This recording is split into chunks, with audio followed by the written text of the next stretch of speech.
All right, so when we're taking dogs out, we generally will be taking them from the outside half of their kennels. And the non-intuitive part of this is that when we open the door and the dog is in the kennel, we want to be pushing the door in, not pulling it open. The reason for this is that you're going to create a much smaller gap that the dog could potentially slide by and escape. So in order to do that, you're going to have to pull the door out just about an inch, and then this little latch will rotate over, enabling you to push the door in. I'm going to pull it out a little bit. I usually use my foot to maybe hold that door steady, so if the dog's jumping at the door, they're not going to push open. Flip it over and then go into the kennel.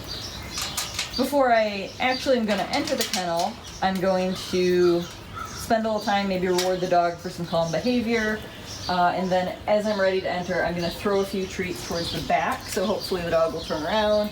He'll be eating the treats. He's not crowding the front as I go in. Then I'm going to push it in and just slide through, creating as small a gap as possible.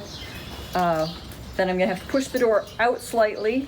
I might hook my foot under again so that if the dog comes up and jumps against the door, I've got a secure hold on it.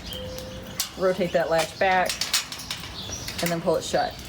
Before I let go of that door, I want to give it another shake to make sure it's actually latched.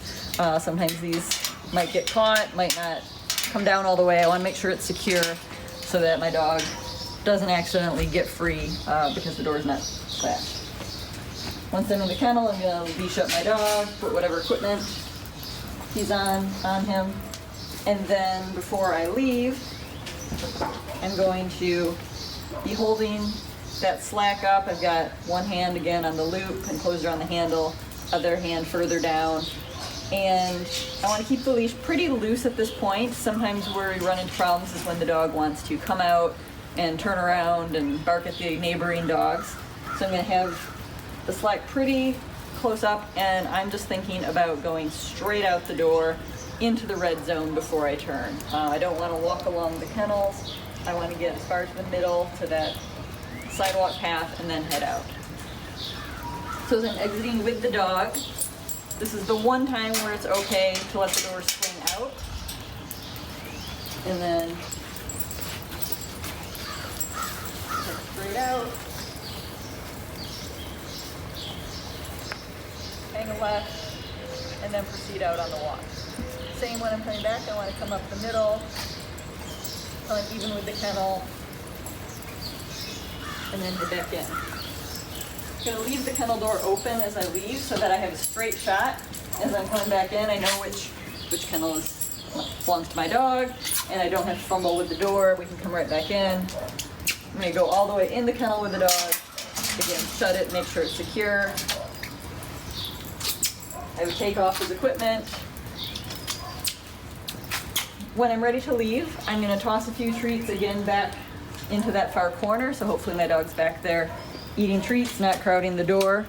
And again, since I'm leaving the kennel and the dog should be staying in, I'm going to be pulling that door in towards me. So I have to push that out a little bit, and I might use my foot to secure that door a little bit more as I rotate the latch, pull it in, out, and then shut it behind me. Remember to put the lock back on the gate. That's kind of a good security check for you to make sure that it's shut tight. If it's not shut tight, the lock won't fit back in. So you know that the dog is secure in there and you're good to go.